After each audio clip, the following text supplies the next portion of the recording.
And when we say stimulation, we're talking about medications.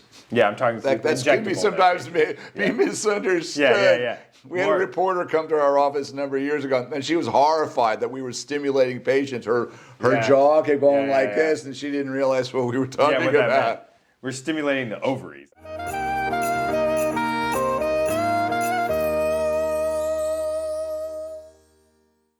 Welcome to the Dr. Gill Show. This is where we talk about medical matters that matter to you.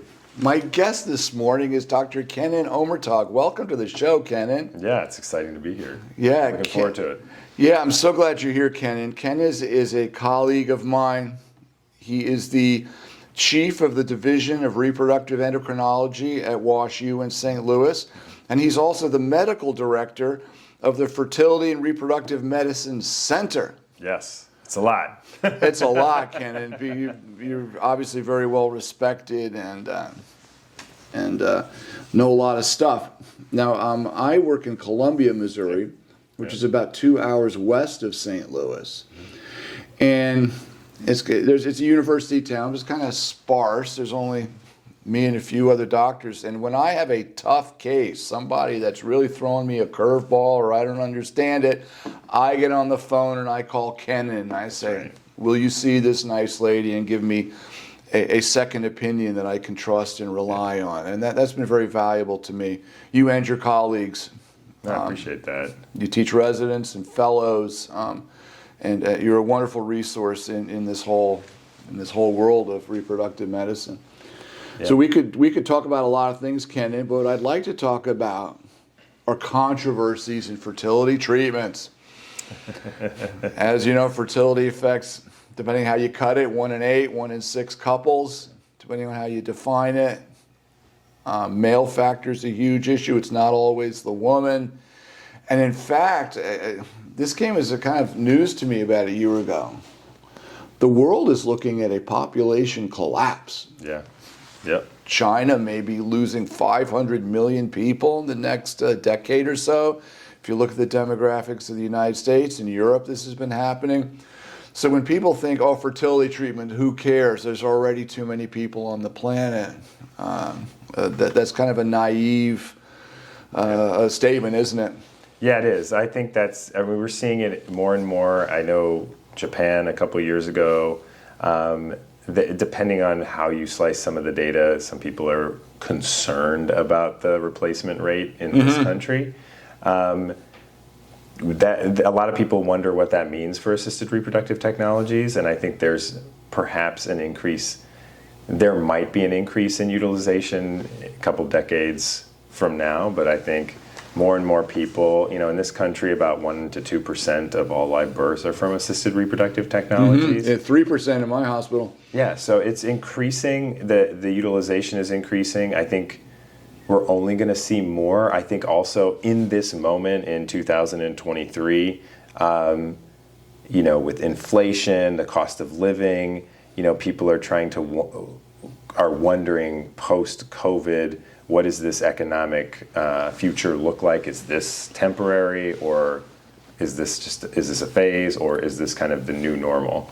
Yeah, and is it a reason not to, or a perceived reason, or for whatever reason, a cause for decreased birth rates? And this replacement, you need 2.2 kids to equal a steady state, and we're running around 1.7 or something. And Europe and Italy, it's been like 1.4 or something for a long time. So our services are very, very important, and perhaps infertility is going to increase, perhaps as lifestyles modernize, as toxins increase in the environment and whatnot. So we treat infertile couples usually. We treat single people, and that's okay, but I'm just going to talk about the average couple in general. Okay. They come in, we need to evaluate the man, which is usually his sperm. There's also performance issues, but sperm is the number one thing. And obviously the woman has to have eggs and a uterus and be able to carry a pregnancy. And there's a lot of different approaches, a lot of different levels of aggressiveness, I would say, and urgency. I tend to approach fertility treatment with some urgency because nobody just walks in, gets married for say, and comes in the next day, says, I want to have a child. They start trying. Right. Right? Yeah, I mean, most people that I see, I tell people the same thing. I mean, after 1 year of unprotected intercourse, 85% of couples should have conceived. If you haven't conceived in that time frame, that's when you need to initiate the workup. And then I'll tell people 40% of the problem is related to the ovary. And then up to 30 to 50% of couples who walk in the door, the problem could be related to the sperm. Yeah. So we always tell people, hey, it's very important to make sure we're doing a semen analysis. Like when I started doing this in 2010, there was maybe 1 in 10 guys would be really apprehensive about getting a semen analysis. I don't see that at all anymore. I mean, it's getting rare. better. It's maybe like 1 in 50. It's a lot less frequent where I would see a guy who's very timid about engaging in a fertility workup. But most of the time, if you just kind of explore, sometimes I'll be like, hey, do you want me to call your partner and just talk to them about what and just explore what their anxieties are. And usually when you do that, it's usually just a convenience issue. And then there are a lot more vendors now that offer at-home testing that make it a little more accessible, so that's helpful. So that's not controversy at all now, right? They have pretty much quality control, and you can be pretty confident that I'm not going to use any names right now, but I know there's one company that's really hitting the market big time. And are you comfortable with those results? So I tell people, the default is to do a formal semen analysis. If they can do it in our lab, yeah. Where it's not cooking in the sun or freezing in the winter, and it's done right. Yeah, you want them to come in. You want them to get in. We'll say, look, like, if you can bring the sample within an hour, that would be ideal. I mean, we'll even stretch it out to 2. But if there's any concern, I really want them to bring it in within an hour or collect on site.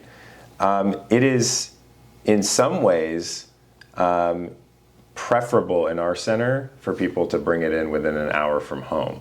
So we give them, we offer the free collection cups. So if the woman is there doing her testing first, she can pick up some collection cups, bring them to the partner, and then he can collect and bring the sample at a separate time. Yeah. For the patients, he works on the river. He's like there he's rarely at home for whatever reason. I do offer the at-home testing with the caveat that if there's anything wrong, we do want you to come back in and get a formal semen analysis. You might repeat it, yeah. So there's and they usually respond well to that. So there's very little controversy there. Now here's a controversy. We generally recommend that guys save it up or wait or refrain from sex for 3 days, not longer, not shorter. Now, I think there's data to say that a young, really fertile, healthy guy can do it every day and still have great numbers. Right. What are your thoughts on days of abstinence? But I figure that in my population, there's going to be a lot more infertile guys. And we might as well give them the 3 days or at least 2 days to give us a better idea of what they can do, not what they necessarily always produce. Any thoughts on that? Our standard is just abstain from ejaculation for 2 to 5 days. Where this comes up a lot is people who are doing IUIs and using an ovulation prediction kit to time the IUI. They get nervous. They'll ask me at the initial consult, well, what if, he ejaculates Wednesday and, we have intercourse Wednesday morning and then I have a surge Wednesday afternoon. That means I'm coming in to do the IUI on Thursday. Right, the next day. Don't worry about it. Generally, unless the guy's got severely low unless numbers, there's a problem. But I'll still say it's okay. Just present and let's see how things look, and then we'll go from there. But no one should be feeling guilty about this a behavior or anything like that. Like you had sex in the morning and now the kid is positive. It's okay. We'll see how things look, and it can only help. It can only help, exactly. And the other thing is, I always when I talk to the residents and fellows, I always try to remind them that there is data that suggests that frequent ejaculations are associated with maybe some lower sperm counts. but it is not associated with a decrease in fertility. Yeah, it's hard to measure. So you have to parse those things out. We see this all the time in our specialty. There might be an association. There was this old paper a long time ago about there might be an association with laptop usage on your lap. And the way they did that study was they had one laptop sitting on like an incubator, they had Petri dishes, I think, with sperm, and then they had the incubator on top, and I apologize if I'm getting this slightly wrong. Sure. But they basically had one computer that was just actively like downloading stuff and just really running, and then another computer that was stable. And then these dishes of sperm had lower count, like were a little bit more compromised. And then the headline, of course, is laptop use can reduce sperm count. Right. But you're like, wow, no, that's a huge leap. Right. So there's always this thing about this intervention might lower your AMH. This intervention, this behavior might be associated with a lower sperm count. Right. And then the headline makes this leap that it's causing infertility. Right. And then they use language like might or may. And that's why it's so important to talk to our, I encourage everyone to read the news, read the web, look online, go on social.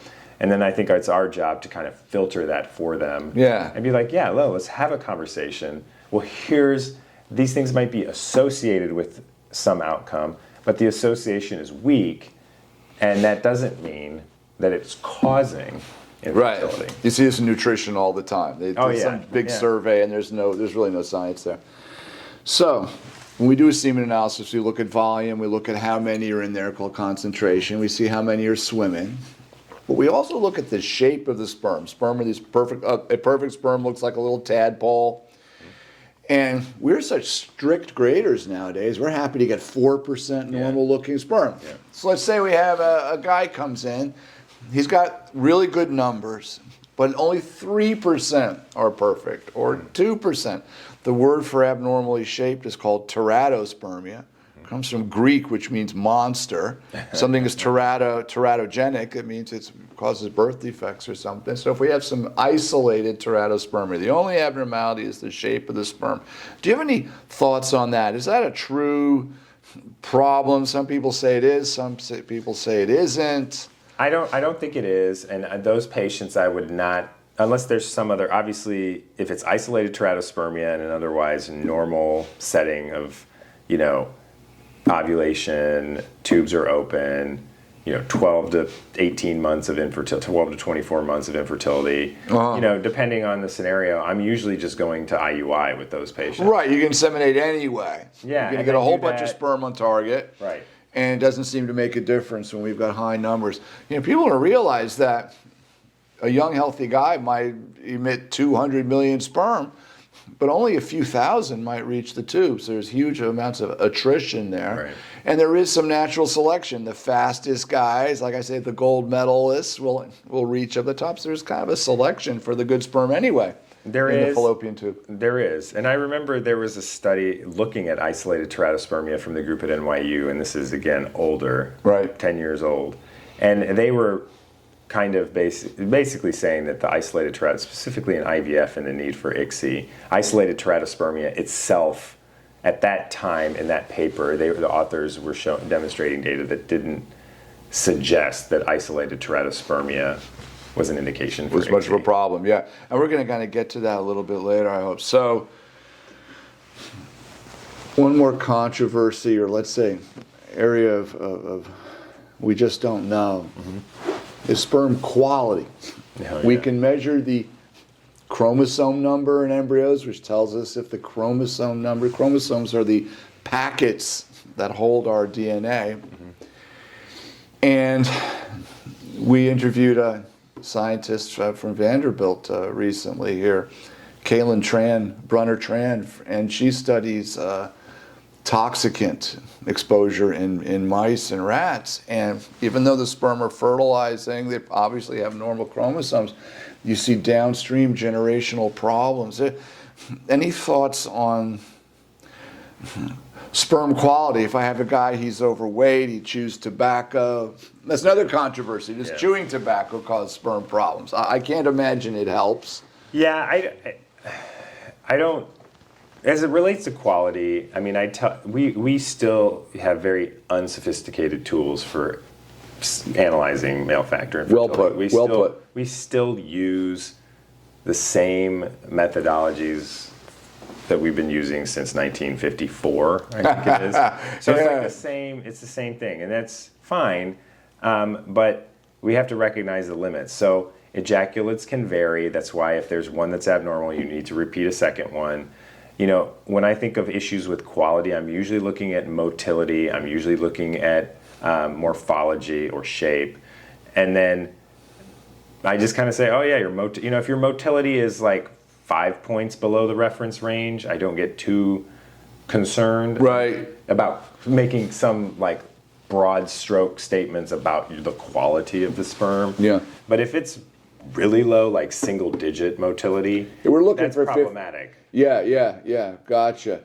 And But these like what exposure is affecting, the sperm. I think the big thing I just say is like, are you on testosterone? Oh, I mean, huge I problem. know. My God. I know it's not a toxin. I know, like, I get. Oh, but it's a wants contraceptive. yeah, but people want to talk about, caffeine, and people want to talk about, whether it's tobacco, and then of course right now trying to understand the role of cannabinoids and marijuana. Yeah. Right, marijuana. What is it doing? It's legal. Walking down the street last night, it was quite prominent here in New Orleans. It's more available just nationally, and I think over the next decade we'll start to see a lot of evidence-based research.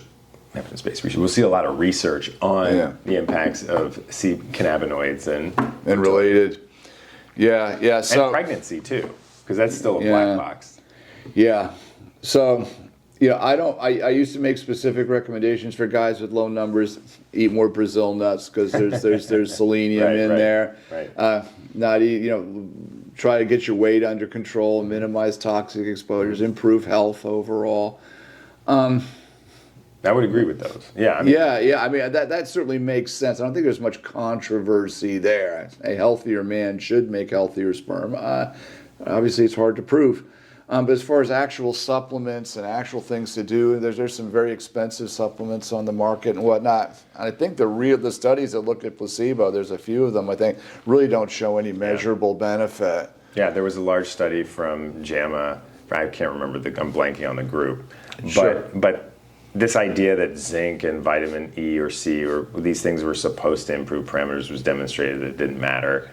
That being said, I have a pretty standard recommendation for all men, which is if you're trying to conceive, just take a men's once a day vitamin. You don't need to go by, not because that's going to move the needle much, but in this world, I usually have a standard approach to supplements for both the male and the female partner. Tell me about it. Let's go there. I usually just say, because it always comes up, so a couple of years ago, I just decided we're doing this for everybody. Okay. And you mentioned it earlier, the nurses' health, well, you alluded to these kind of nutritional surveys, but one of the ones that I think is the more respected is the nurses' health study, which looks at certain supplements, certain behaviors among these nurses over decades and what was associated with pregnancy. And one of the things there are a couple things. One, take folic acid, 800 mics with your prenatal vitamin, number one. Number two, take some extra vitamin D3. So I tell everybody, get in the sun. Yeah, or get in the sun. So I say just take extra D3, and then I say take an omega-3 in the form of fish oil, flaxseed oil, whatever suits your fancy. Right. And then I leave it at that. And then for the guys, I say just take a men's once-a-day vitamin. These are probably evidence, like for the female, these are associated with a better likelihood of pregnancy. And then for the guy, I just say it's questionable whether these are related to whether just the use of the supplements is helpful, especially in light of that recent study in JAMA. But people want to make sure you're addressing it, maybe make sure you're saying something. And then they'll say, well, what about CoQ10? And I'll say, well, his parameters are low. if you want to take it, you already have it, finish it. You've already bought this substance, Right. Just supplement, just finish it. I don't think you need to buy more, but you already purchased it, so just finish it out. Is it bad? No. Is it going to make the difference with your, total modal sperm count of 1? No. Right. You still need IVF? Yes. Is taking the supplement going to remove that? No. But it's safe and it's cheap, especially if you've already bought it. It's now zero. It's now zero. Yeah, they're usually asking. People are usually asking, we bought this. Is it okay? Yeah, it's fine. Do you need to keep buying it? No. Right. I mean that's usually the conversation that I have.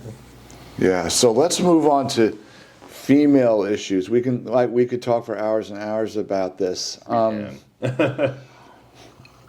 I tell my patients the goal isn't to get pregnant; it's to have a healthy baby. Yep. And single. One. Yeah, that too. All right, that too. Obviously, you need to get pregnant, stay pregnant. Mm-hmm. So obviously, the woman's health is important. And one place we see a lot of controversy is thyroid disease. Thyroid's not black or white. There's a continuum. And what makes it so difficult, as you can affirm, it can vary. You can attack your thyroid and it can go up and down over the course of months, and we're chasing our tail. And if you look at women with low thyroid, and for example, in IVF conditions, most of the time they can't find an association between treated thyroid or not and IVF successes. But hopefully in a couple just comes in and we're trying naturally, we're just going to do inseminations. We don't need to go to IVF. What's your feelings on low thyroid, which seems to be pervasive at least in the Midwest, if not the world, in under 5 hours? Yeah, right. What is low thyroid first? Let's start there. So this is, and one of my partners, Patricia Jimenez, she's working on updating our protocol for this. But I think this starts at, we're talking specifically about a TSH level. I think people with existing thyroid disease should have a TSH under 2.5 before they get pregnant. And let me explain this to the audience. Normal falls under a curve called a bell-shaped curve. Yeah. And normal, there are medical endocrinologists and reproductive endocrinologists. We're all endocrinologists, but like I say, we overlap, but we don't necessarily have the same goals. A medical endocrinologist, not to put them down, some of my best friends are medical endocrinologists, are happy if the patient leaves the room warm with a heartbeat. Right? Yeah. They want them just alive. They're happy because they're internists. They've treated people in intensive care units their whole training. We're looking at it from a completely different side. We want young, healthy, stay young, healthy, perform like young, healthy. Right. So TSH, if it's high, it means your thyroid is low and the brain's not happy about it. So normal has gone up to about 4.5 over the years, roughly, give or take. So when we get down to 2.5, it means not only have we gotten out the really sick people, but we're starting to get people into what I would call the healthy range. Yeah. And there's controversy, what is healthy? So I want to explain to our audience that we're not disagreeing with the medical endocrinologist. We're saying that maybe healthy is under 2.5. Is that fair to say, Ken? I think that's fair to say in people. I think that's fair. And some of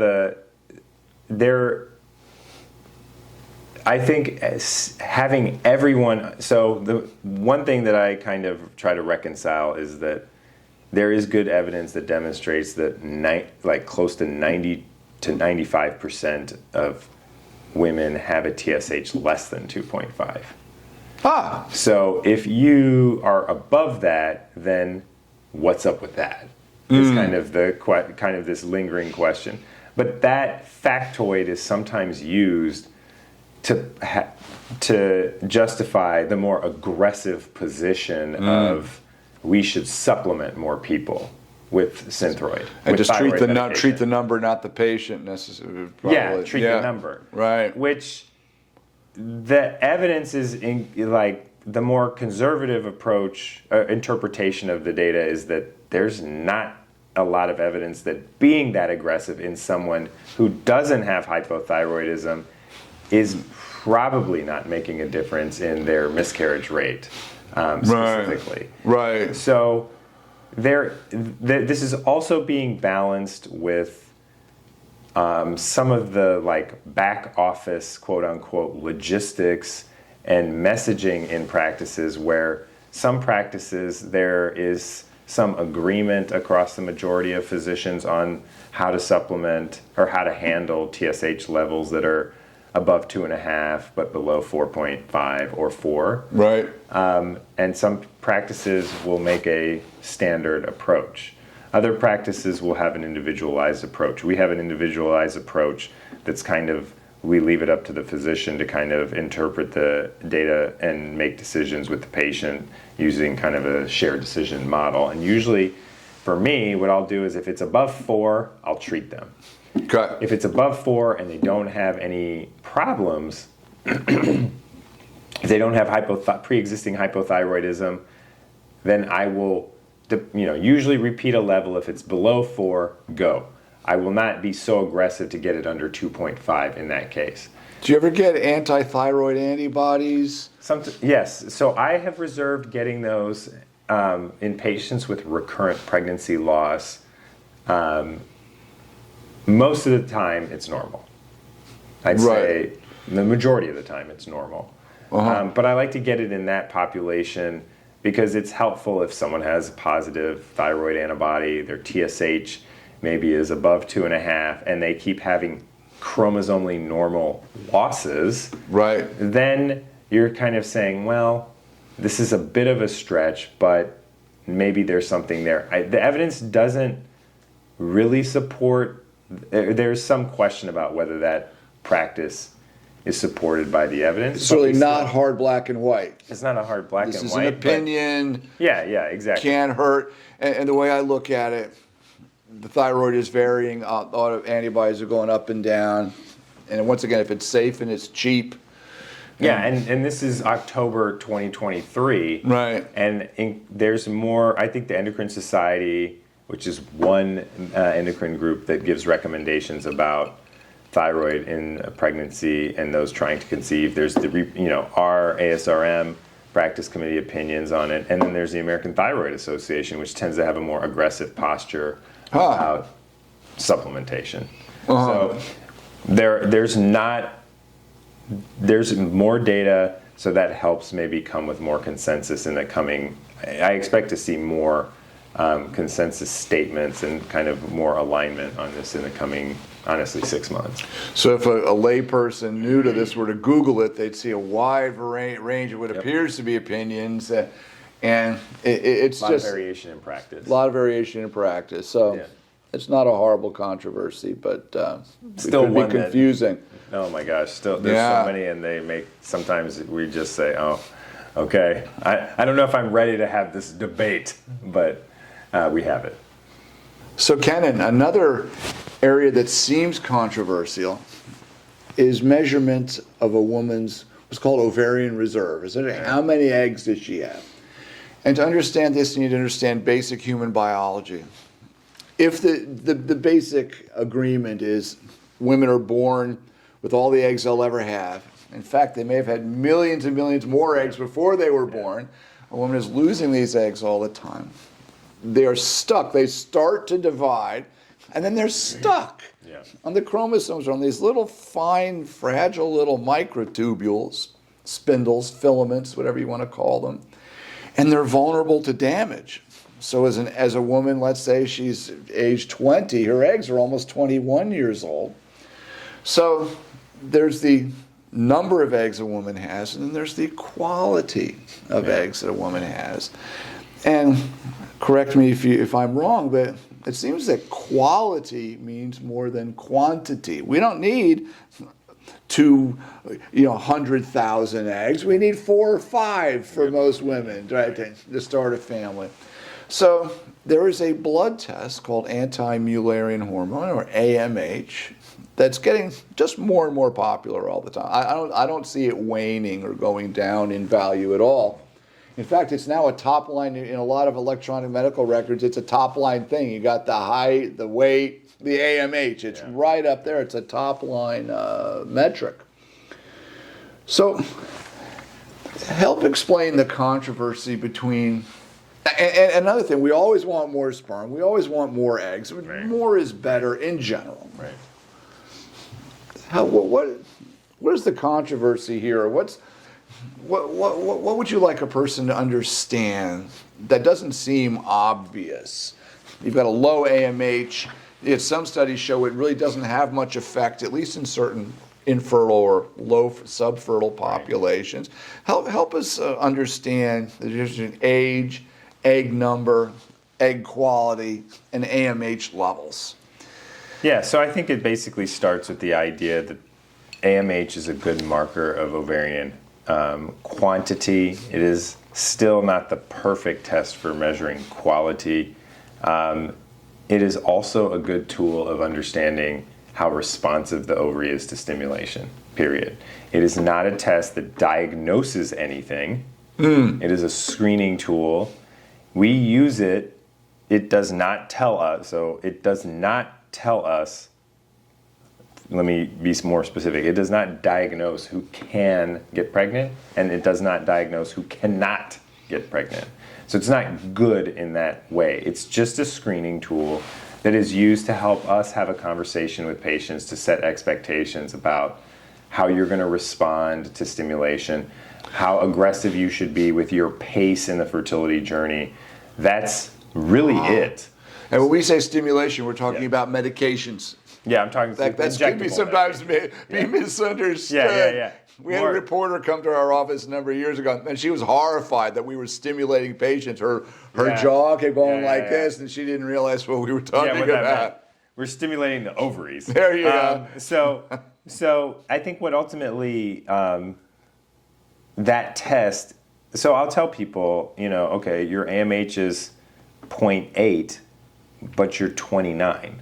So I think that's better. That serves a better prognosis than if your AMH is 0.8 and you are 39, because age is still the best predictor of quality. All right. So there you go. That's really, really important. So age still trumps everything, as long as you have, let's say, a decent number of eggs, whatever that means. I think having quantity maybe helps you overcome any issues with quality without having to endure multiple IVF cycles, for example. So I think that's important. That's an important conversation to have with patients. Also, I can remember being again, the assays that are used to measure AMH now largely, thank you. The tests are largely automated, so there is less room for human error, whereas the older generation of machines were not fully automated. So now you have some variation. The variation from the sample processing to the test result is less. So you're not going to have these wide variations. So you can trust that an AMH, today is not going to be that different if you test it again a week later. So measuring things like sugar and sodium, almost every lab test is going to agree with each other.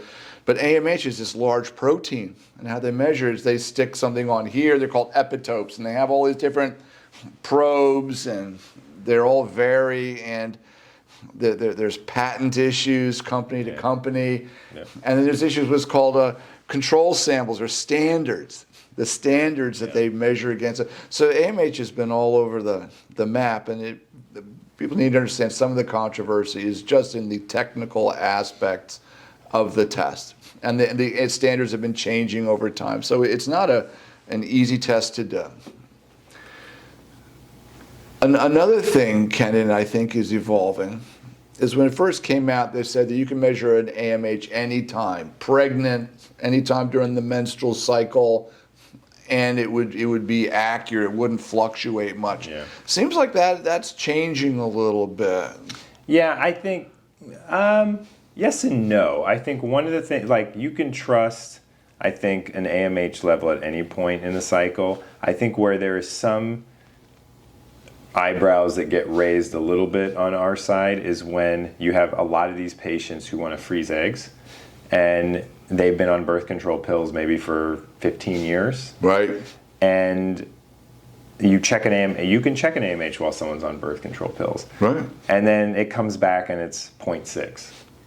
Okay, now, is that, there have been some... And that would be low for a healthy 20-year-old girl. So yeah, here comes, so, this is not an uncommon story that I see where, we'll have a 34-year-old, 33-year-old, 30-year-old come in who's been on birth control pills for, 10 to 15 years, and then we check an AMH and it's lower, and then we're planning to do an egg freezing cycle based on that AMH. There are certain situations, especially if it's low, where I'll wait. I'll tell them, stop the birth control pills. Yeah. Let's recheck the level in 2-3 months. Yes. And then let's see what it is. If it's still the same, then this is probably what your reserve looks like. I had one situation where the patient's AMH rebounded to like 2.5. Yep. We rechecked it and they did much better with a subsequent cycle. I've had patients where it doesn't change. Yeah. But I do tell people, and that can sometimes be a drag because they're like, I want to freeze my eggs now I want to go. And then we'll still say, yeah, but you might want to consider this delay or something like that, just to make sure. And again, there's some case reports. There have been some anecdotes initially, and now there's some case series suggesting that they're, illustrating this point. I don't know how consistent it is, though, but it's something that we are increasingly thoughtful about. Yeah, we don't like to use anecdotes to establish policy necessarily, but it's I think it's going to be becoming more than anecdotal. You see women with chronic disease, chronically underweight, their brain has been shut down for a long time, and we see these AMHs rebound sometimes. So I think our understanding of AMH is going to continue to evolve. Yeah, I think it will. I mean, I can remember when I was a resident in 2008, and the test was just now coming out, and people were using it more and more.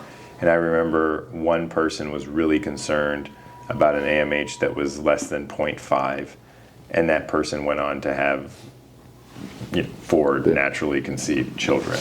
Yeah. So the test has come a long way. It wasn't perfect back then, but it is a pretty robust, you can feel confident about the result. And the cycle-to-cycle variation is not the same like an FSH or an estradiol. Yeah, we don't even get FSHs anymore for ovarian reserve. It's the inferior test.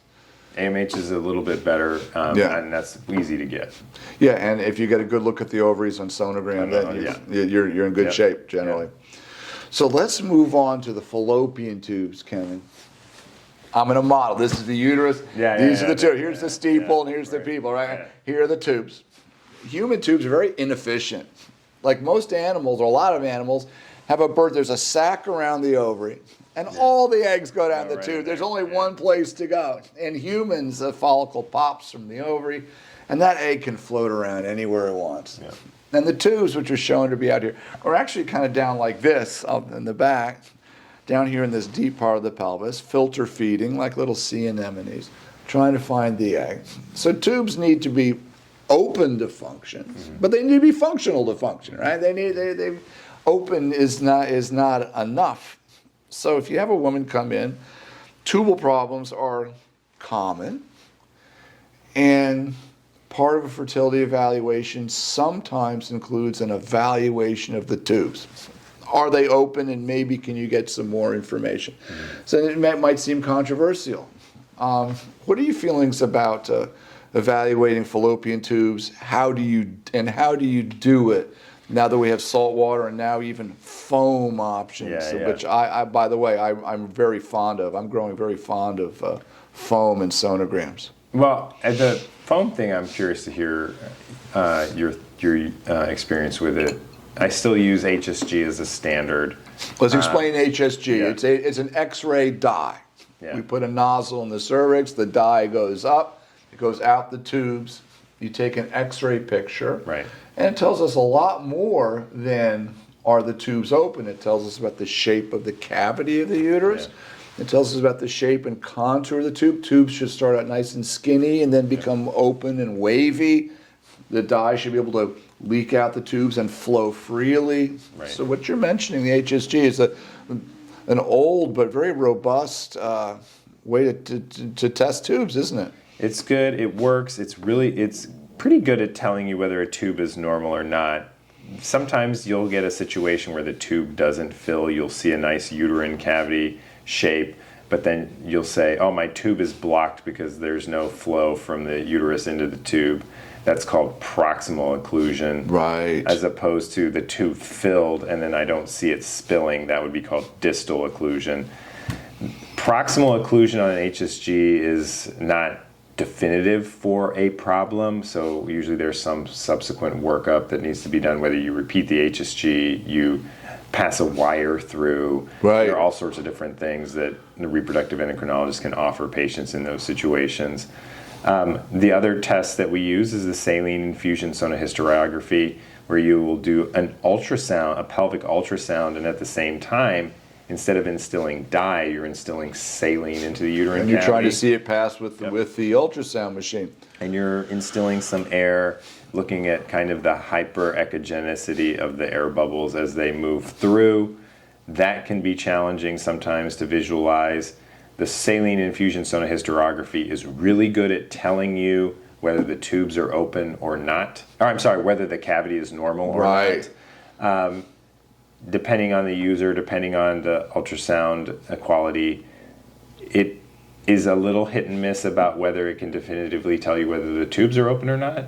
But the HSG, I usually say, is good at telling the X-ray dye test, not as good as telling you whether the cavity is normal, better at giving you a tubal assessment. And then there's, the foam option, which is a saline option, which provides a lot better echo densities on ultrasound, so you can actually see something passing.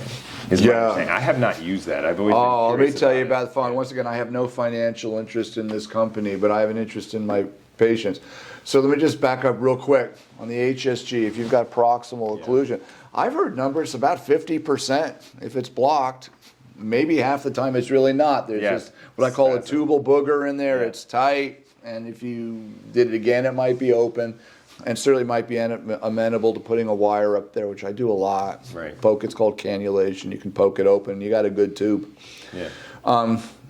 And once again, once the dye goes out of the tube, unless it goes into an obvious pocket, it's hard to say. Is there scar tissue in there? That's not helping the tube's function. So getting back to this foam, the saline test. I'm frequently asked to do it for patients at Satellite. They're going to do IVF. They're going to be a surrogate somewhere. Clinic in San Diego says do a saltwater test, a saline infusion sonogram. Just look at the cavity. Happy to do so. But watching that tube go out watching that saltwater go out the tubes on sonogram, sometimes you see it, sometimes you don't. This foam stuff really shows how it sparkles. Yeah. It really sparkles, and you can really see it. And in fact, you can see it not just go through the proximal areas, but when it goes out, you can actually see how big the tube is on the way out. And it actually gives you caliber, which is something that the old-fashioned HSG told us pretty well. Yeah. So you can even see caliber with the foam test that I really could never see with the saline. So I'm a big advocate. I'm finding it's really helping us a lot. And another thing about the histogram is, because it's not a controversy, I don't have an X-ray in my office. Yeah. Now we go to the hospital to do it, and it has become a multi-$1,000 test. It is very, very expensive. Yeah. Starting to rival.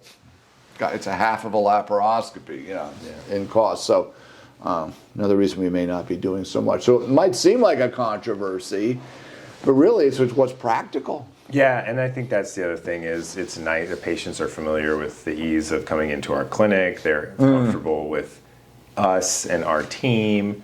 And, we do a lot of pelvic exams, and reproductive endocrinologists, honestly, are probably, I think, given the nature, we're doing embryo transfers, we're doing IUIs, we're probably some of the more, I would like to think, we're the more refined at placing a speculum and doing a pelvic exam that is low trauma because of the delicacy of what we're doing and threading catheters, I'm sorry. Yeah. So we just do a lot as opposed to maybe someone who's not doing them as often if the patient has to be sent to a hospital to do it. It sometimes is not the reproductive endocrinologist that's doing the study, it's somebody else. Yeah, and I'm going to toot our horn a little more. People say, why do you need these specialists? When I have a new patient in the office, and I feel something abnormal in the pelvis, a nodule, some tenderness, somebody pulled a little one way or the other, and they'll say, why didn't any of my other doctors? They just don't do millions of these things with the sensitivity and insight that we do. I feel things that are missed all the time. So it might seem controversial, but it just comes to a level of experience. And I equate it, if I were to look in your eye, Kenan, I can say, you have a retina. I can say, Kenan has a retina. When you go to a retina specialist, they're going to write 3 pages. They can see a lot more. That's what they do. Right. That's why we have specialists. So a common problem with the uterus, the womb, is this muscle. It's about the size of a pear. And when it gets pregnant, it's got to be the size of a big watermelon. And they go back down. How do it know? Right? How does it know what to do this? And my theory is for some reason that makes the smooth muscle cells of the uterus more prone to grow into tumors. I think it's somewhere in there. And these tumors are called fibroids, Kenan. And we see lots of fibroids. And there's a lot of controversy. What do we do about fibroids? So let's talk about fibroids. There's size, location, and number. What are your feelings about uterine fibroids and fertility? So I think it is location. I think size is probably another dimension to talk about. But you can have fibroids that are in the cavity. You can have fibroids that are outside the cavity. In general, the expert opinion, and there is limited data suggesting this, but in general, the consensus is if you have a fibroid in the cavity, it probably should come out. Exactly. And obviously a couple of millimeters, but once you're getting up to about a centimeter or so, and it's in the cavity, it ain't good.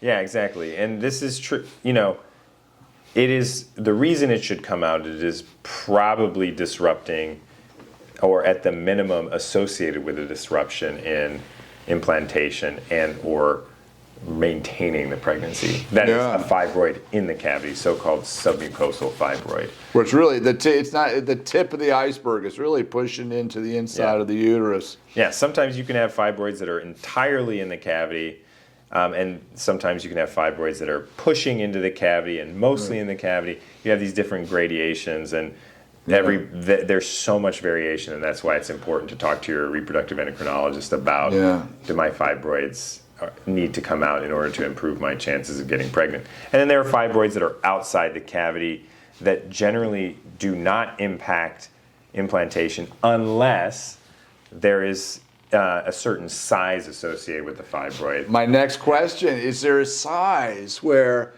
it can't hide? Even if it's sticking on I call it a Mickey Mouse ear. Even if it's sticking way out here,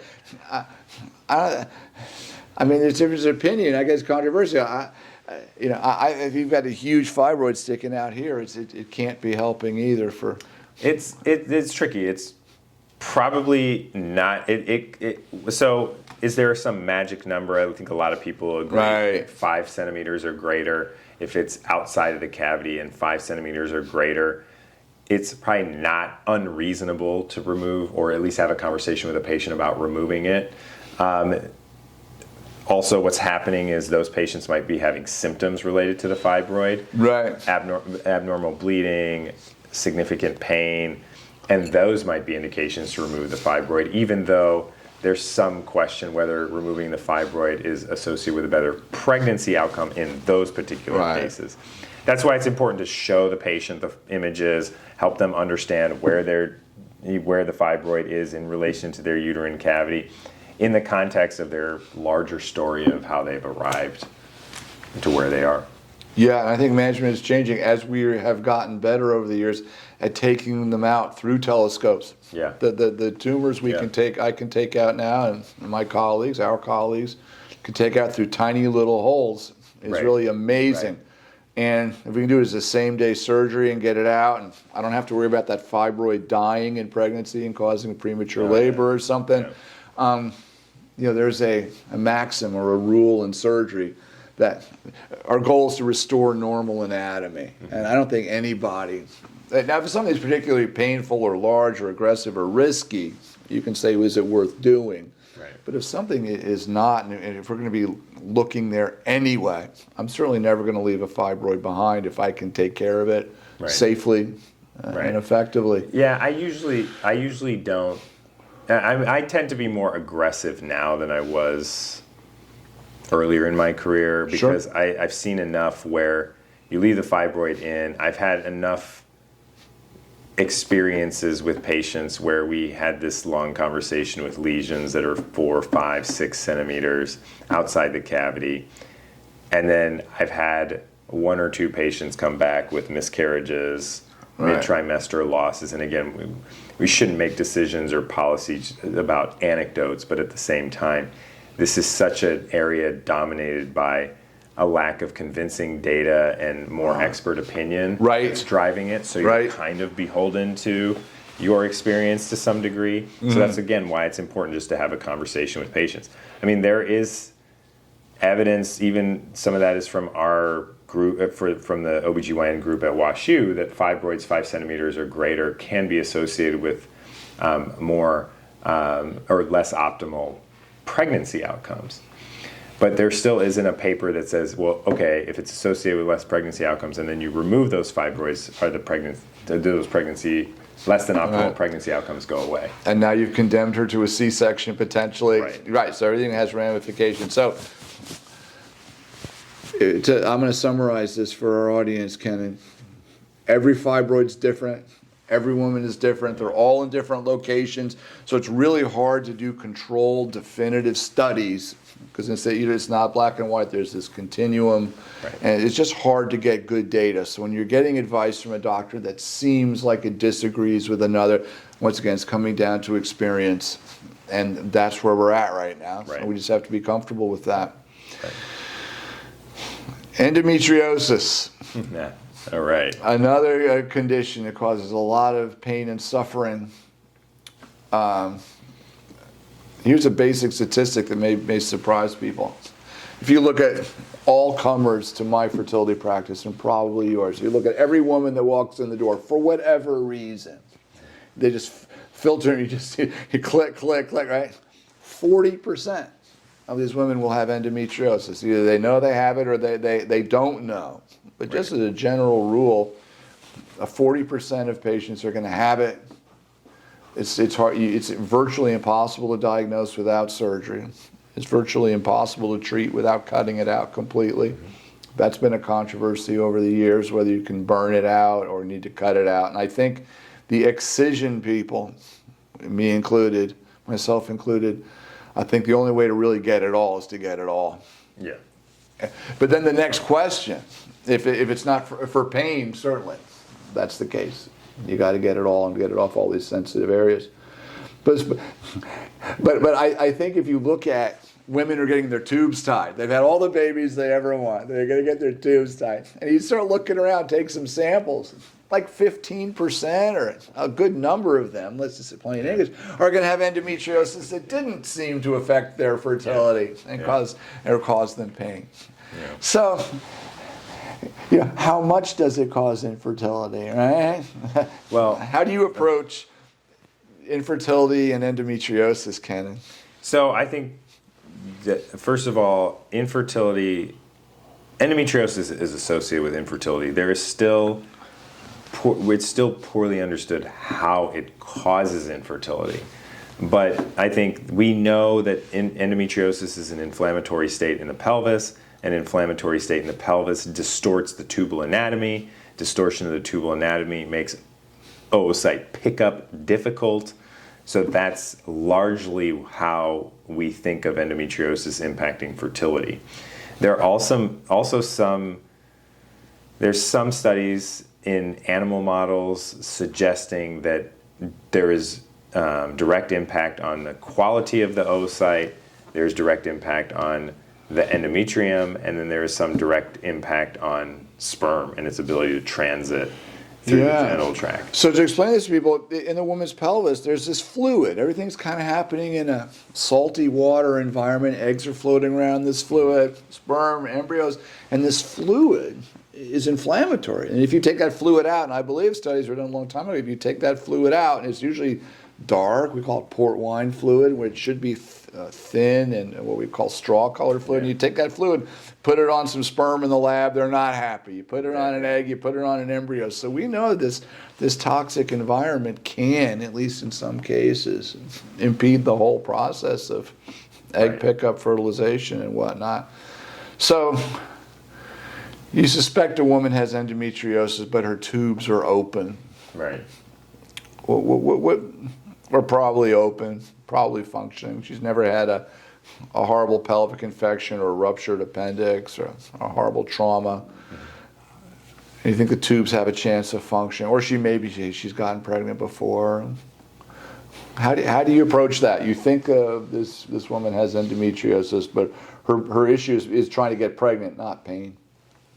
I think that's the last thing you said is very important. Anybody with endometriosis, you're always having a conversation is, what is your goal? Is your goal to get pregnant, or is your goal to have pain relief? Because you could try to push them to answer that, pick one. And most of the time in our clinic, if you're sitting in front of us or across the screen on the telemed, usually you're saying it's pregnant. Your goal is desired pregnancy. So I start there. Because, for example, if you have 12 months of unprotected intercourse, your tubes are open, sperm is normal, you have regular periods, but at the same time you tell me you have painful periods, you might have endometriosis. So does it make sense to do a laparoscopy, and if we find endometriosis, treat it? Yeah, it makes sense in that it'll probably help your pain. Is it going to help you get pregnant? I think the famous Endocan study, and then another smaller Italian study after that in the late 90s, demonstrated that you would have to subject 44 people to laparoscopy to get one additional pregnancy. Yeah. So it's called number needed to treat, NNT. Yeah, exactly. So I don't usually offer laparoscopy to diagnose endometriosis unless the patient has a strong family history, is really curious, needs that information to feel more comfortable moving forward, does really want to focus on pain more so than pregnancy. Otherwise, I will just treat them with Clomid IUI and then move on to IVF if they're not pregnant after a couple cycles. That sounds pretty standard. Yeah, that's very. Most can agree on that, which leads, we can talk I could talk to you, Kenan, for hours and hours, and I'm really enjoying this. So let's talk about another thing. Let's talk about recurrent miscarriages. There's different reasons that women will miscarry. Statistically, the most common reason is an embryo has abnormal chromosomes. And maybe 90% of the time it's because the egg had abnormal chromosomes. You can have abnormalities of the uterus and the shape. Maybe she was born with abnormal shapes. You can have these fibroids, polyps, things that distort the uterus. You can have uncontrolled diabetes, the thyroid. I don't think there's any controversy about that. And sometimes the woman will attack her own cells called phospholipids, and that can certainly cause some miscarriages, maybe 5 to 15%, usually a little later on in the pregnancy. But are there any controversial things you do, Kenan, beyond that standard formula I just kind of bullet pointed for you? Anything that you do for women having recurrent miscarriages? Not really. I mean, that's kind of my standard script is, we start with, we'll check karyotypes. That's the chromosomes. Yep. Chromosomes on the parents. We'll then go to looking at the uterine configuration. So it's it starts with genetics. Then we go to anatomy to make sure the anatomy is normal, that there's nothing wrong with the shape of the cavity, or there's no problems in the cavity. Then we'll go to hormones, making sure people are not diabetic, making sure they don't have a pituitary dysfunction, making sure they're not diabetic, checking the thyroid issues, and then autoimmune disease like antiphospholipid syndrome, which the group from Iowa actually just recently published some data suggesting that the frequency of antiphospholipid syndrome in recurrent pregnancy loss patients is probably not that different from the general population. It's like 3% or something? Yeah, so awfully low. I am a little stricter now in who I do APLS testing on. Because those tests are expensive. They're hard to do. They have to be done. They have to be spun and frozen. It's not an easy test. It's not an easy test. I mean, it's easy in the sense for the patient just gets a blood draw, but there's so much on the back end that is challenging. Right. So so that's kind of the primary tier of testing, and then the second tier of testing is, sometimes I will just empirically treat patients with antibiotics because the thought is there's some inflammation or infection in the uterus that is causing. So some people will do a biopsy and send that tissue off to see if there's any inflammation in the endometrium and then treat with antibiotics. I will just treat with antibiotics. Right. Because you don't know whether the biology of it is there's just some bacteria hanging out, colonizing versus infecting, right? Yeah, right. And it's changing from month to month. Right, so you don't... Right? Right. So when you go through all that, maybe it's just easier to treat. Yeah, and then I don't, we'll talk to patients. Then I'll just kind of address some of the controversies or variations in practice and what people might read online about inherited thrombophilia testing. I don't do that unless the patient has a family history of a blood clot. Yeah, thrombophilia is when the blood, it means thrombo means blood clot, philia means it likes to do it, it's attracted to it. And I think a big study about 5 or 6 years ago showed that's really not associated with miscarriages. Then there's the whole MTHFR issue that I think was overblown. Somebody, I'll say patients come to me with recurrent miscarriages. They've had 2 tests, thyroid and MTHFR. And I could have thought of 20 other things to get that would be more important. Yeah. And so it seems like a controversy. So once again, sometimes all empiric, if it runs in the family or they've already got the testing done, I'll just suggest they take what's now a cheap methylfolate, an activated folate compound. And if it's been a problem, it's taken care of. And one more thing, a lot of my patients are what I call salt of the earth. They're farmers or they're Amish or whatnot. They don't have health insurance, trying to save money. And what I'll do is I'll just get a semen analysis, which we want anyway, as with recurrent miscarriages. And from what I understand, if a guy has a normal semen analysis or excellent sperm counts, chance of a chromosome problem is probably less than 1%. Is that your understanding? Yeah. Or do you find abnormal chromosomes in otherwise normal semen analysis presentations? It's rare. I think when I start to worry about chromosomal problems in men is when their sperm counts are low to 0. To dreadful, yeah. Right. If they have, 1 million or fewer sperm in their ejaculate, there's maybe a 5% chance that they have a chromosomal abnormality. If there is no sperm in the ejaculate and they don't have an obstructive problem, there's up to a 15% chance that there is a chromosomal problem. Yeah. So in your opinion, it's not controversial perhaps to get a semen analysis first, and if it's normal to excellent, put male chromosomes low on your list. Is that reasonable, do you think? I don't think it's unreasonable. I still will get the karyotype on the guy. I don't do, for better or for worse, I don't do a lot of semen analysis in the men, the partners of patients with recurrent pregnancy loss, unless they have infertility along with the recurrent pregnancy loss. Yeah. Because they are, so then I'll check the sperm if they have, it took us a year to get this pregnancy and then we miscarried. It took us 18 months to get this pregnancy and we miscarried. Okay, I'll get a semen analysis on you. But I'm getting pregnant every 3 to 6 months and having chemicals or these clinical pregnancies. Yeah. I'm not that, it's probably not the male, but I will still do the karyotype. Just to be thorough. Just to be thorough. I don't think anybody can fault you for that. Yeah, and I'll tell them, we have, your insurance may or may not cover it. We have special pricing available at local lab, and then we just tell them this is part of the workup. And then they can opt out if they want to, but Sure. I mean, it's just, we try to make it comprehensive.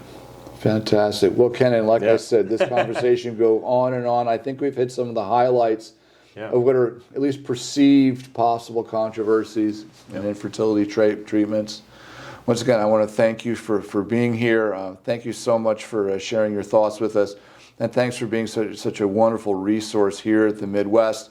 Your whole group at WashU in St. Louis is really top notch. A wonderful resource for anybody, particularly in the Midwest, that wants to be evaluated, or at least wants an intelligent second opinion about their problems. Well, I mean, I think it's important. I mean, I grew up in the state. I've always had a grassroots approach to the state, and I always wanted to come back and practice medicine in a way. All the family docs that I did preceptors with when I was in medical school back in Rolla, one of the most important things they told me is, communicating with all your referring doctors and with all your peers in the state. So that's always been important to me. So this is emblematic of that. So I appreciate the opportunity to come and talk. What a pleasure, Kenan. Yeah. Thanks again. Thanks, Gil. Appreciate it, Dr. Wilshire.